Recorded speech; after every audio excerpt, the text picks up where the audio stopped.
This presentation is on the ethical foundations of education, from the classical philosophers to character education. The pre-Enlightenment ethics usually have to do with Aristotle and virtue ethics, and that might be something that you still hear about today, although it was more in vogue in the 80s. Aristotle's ethics are concerned with the good life of the real community in which he lived. He saw virtue as essential to the good life. We have a set of ethics called the Nicomachean Ethics. Nicomachus was Aristotle's student and son. The Nicomachean Ethics focuses on the importance of habitually behaving virtuously and developing a virtuous character. So character ethics in schools, character counts programs, the peace builders programs in elementary schools, they are supported, knowingly or not, by this idea of behaving virtuously to create virtuous character. The criticism is that those subscribing to an ethic of virtue based on the present and particular definition of a good life may have difficulty criticizing the society that creates the definition. So it's self-contained. These are always based on the dominant norms for behavior in the society. One criticism from the West might be a set of norms that included chastity or purity that was interpreted as a way to limit the expression of women, for example, in the way that they dress. There is a danger of moral relativism also. Conceptions of good or right are relative to particular societies. For example, why did Aristotle not condemn slavery? This does not necessarily lead to complacency in the face of suffering and violence. And virtue ethics may lead to elitism or totalitarianism. A hierarchy of virtue tends to maintain a hierarchy of status and privilege. Moving on to the ethics of the Middle Ages, orthodoxy, which is based on order, obedience to authority. Ultimately, it was the Catholic Church that we think of, and tradition. The point of the ethics was to order life on earth, not to better it, thus suffering became a virtue. And currently experiencing a revival as fundamentalism reemerges in the world's major monotheistic Judeo-Christian religions. We're going through the ethics that support Western civilization. So while there may be parallels in the ancient world, for example, Confucian ethics and the doctrine of the mean, the ideas of harmony that we explored in one of the first presentations, doesn't have the effect on Western culture that that Aristotle's ethics did. So we're tracing the line to the development of ethics or moral education in the Western context, in particular in the U.S.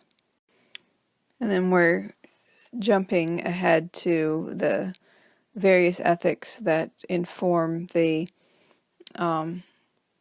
post-Enlightenment era. So here we have deontological ethics, Kant.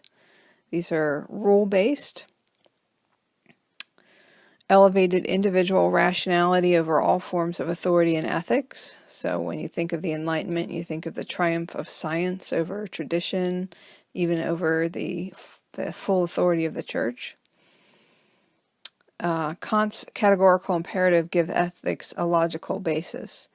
The imperative is categorical because it's valid for all rational beings. He says one may not act in ways that one cannot without inconsistency or logically will that everyone else should act in too.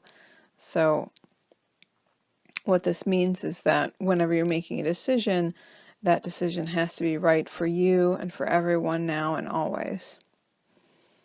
An easy criticism is that Kant's moral agents, the reason-using human being, is an abstraction based on the experience of middle-class European males. So that's the problem with universability. And the puritanical tones of an ethic of duty are pretty grim. This is the kind of thinking that doesn't allow for context, relationships, age, situation, cognitive ability. Everyone is judged the same and must make the same choices. Compare that to utilitarianism. We think of that as pragmatism. It's teleological ethics. It looks to the end of something. A utilitarian is someone who accepts the principle of utility and is therefore concerned with maximizing the value or utility of the universe. Consequentialist or teleological goal-based theory of ethics. So we're always wondering what will be the outcome of something.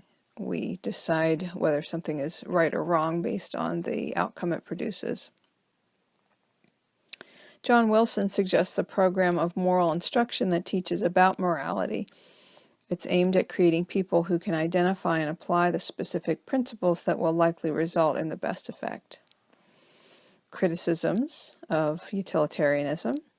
How do you rank the value of one life over another? This is often put to the test in a lifeboat scenario where you're told that there's a boat accident and there's a lifeboat that can save only 7 of 10 people. How do you decide which of the 7 get saved?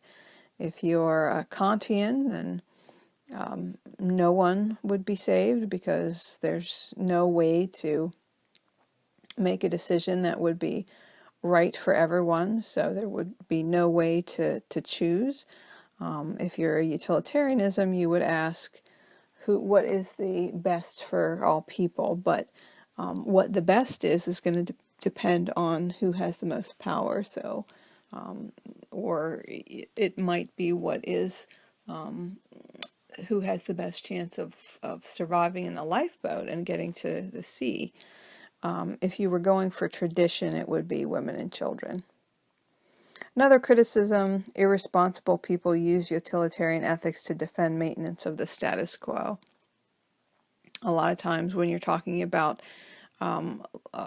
large groups of people and the idea of accomplishing a certain goal that the majority wills, it becomes acceptable for a few people to fall by the wayside. So with this kind of utilitarian thinking, educational systems that educated the majority of the people, and a simple majority is 51%, would be better than one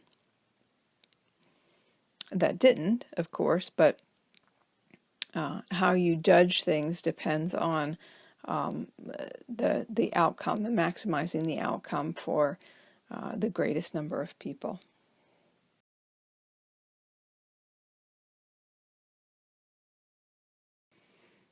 Moving into the modern era, you have Dewey's pragmatic ethics. Dewey's pragmatic ethics is, like utilitarianism, consequentialist, but he found fault with the ranking of good, even calling happiness the greatest good, and problematized the definition of happiness. He felt that since human events are dynamic, we cannot rank utilities and assign static value to them. So Dewey emphasizes individual responsibility for outcome of every act. The values clarification movement claims Dewey's thinking. Values clarification is an example of values clarification is an exercise that asks you why something is important to you, what is the foundation of the belief in that value, how is that serving you. Being fond of evolutionary thinking, Dewey would say that that social values should evolve with the times. We should get rid of the ones that don't serve us and keep the ones that do ultimately. At the same time, he would support valuing democracy and diversity and support values that extended associations between people rather than constrained them. Some criticisms. the 5-step strategy for problem solving, so applicable to academic learning situations such as problem-based learning, may not be appropriate for moral problems in a day-to-day basis. In other words, it's overly analytical. And moral experience differs from empirical experience. This is Virginia Held's criticism. In the moral domain, we determine what we ought to do for more than instrumental reasons. Now moving into moral education. This comes from Thomas Lacona. Character has 3 interrelated parts: moral knowing, moral feeling, and moral behavior. So knowing the good, desiring the good, and doing the good. Good character consists of knowing the good, desiring the good, and doing the good, which are habits of mind, habits of heart, and habits of action. We want our children to judge what is right, care deeply about what is right, and then do what they believe to be right, even in the face of pressure from without and temptation from within. And you can take a look at the Character Counts program that was started by Thomas Lacona from this link. So if we look at these pieces of character education separately, doing the good would be a subset of religious education, traditional values education, advanced in the 80s by William Bennett. Also links to the work of William Kilpatrick and Kevin Ryan and Karen Bolin. Traditional character education has great practical appeal for today. It appeals to those with interest in hearkening back to tradition, authority, and control. It's aimed at inculcation of specific values and concentrates on encouraging students to emulate certain exemplars, usually presented through stories, and to perform virtuous acts. So this is the idea that we should use heroic stories of acceptable moral heroes that children can emulate. So without questioning, there are behaviors that students should internalize and reproduce. So the criticism here is that it's aimed at inculcating specific values. So it has a pre-selected content. It's not open for democratic revision.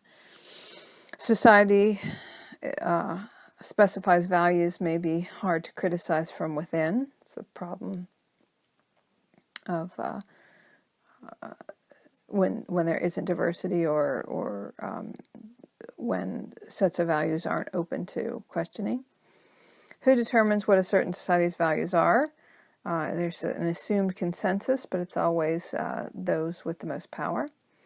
And studies show that this type of moral education does not lead to virtuous behavior outside of the classroom. So just getting kids to recite certain values as their own and to conform to certain sets of behaviors doesn't lead to even that desired behavior outside of the classroom. Knowing the good, we can look to cognitive developmentalism for this. We can include John Dewey here, Lawrence Kohlberg, and Jean Piaget. The emphasis here is on the normal cognitive biological stages that children go through. Those are always debated, though, in which they develop moral reasoning. So, harkening back to Kant. The idea for matching instruction that is tailored to appropriate stages is to encourage upward hierarchical development. The goal of moral instruction is to create schools that are just communities, which is something that Rawls and Dewey would support. According to stage theory, adults should appeal to stage-specific behavioral motivation. Piaget's pre-conventional, which is self-interest or id in Freudian terms, the conventional, which is cultural perspective, specific or ego-oriented according to Freud, and then post-conventional or universal principles, which is the superego in Freud's language. So criticisms here: accused of male bias by Gilligan in particular, and Jane Roland Martin later on, noddings to some degree. Results do not necessarily reflect moral development of girls. Too much emphasis on reasoning and too little attention is given to feeling. Stage theories do not allow for variation. Stages are not universal. Development through stages should not have to be encouraged through education. Responses to moral dilemmas are more context-specific than stage reliable, and there is questionable link between moral reasoning and moral behavior. So you can see that Noddings is part of the lineage that criticizes this kind of character education. And finally, desiring the good can be connected with caring moral education as Noddings has developed it, taking her lead from Carol Gilligan's first criticism of Kohlberg. The caring ethic, which we'll go over in detail in a later presentation. Environmentalists and feminists sometimes share an emphasis on the ethic of caring. Care theorists do not believe that moral principles or rules of conduct do much in the way of motivating people to action because in most cases reason is a slave to the passions. So says David Hume. Therefore, education should aim to educate the passions, especially the moral sentiments. A caring relationship involves the one caring and the one cared for. The one caring is engrossed in and feels a compulsion to help, the feeling of I must. The cared for and the cared for receives the energy of the one caring. When the impulse toward natural caring fails, the one caring may draw on her own ideal of herself as a carer. So this is Nodding's idea of cultivating desire for the good, or desire for the good would mean whatever fosters relationships, whatever the most caring thing is in that context, in that moment, and with regard to specific individuals. So there can't be canned curriculum, there can't be a list of character traits, it doesn't have anything to do with developmental stages, and it can't be predicted ahead of time, context dependent.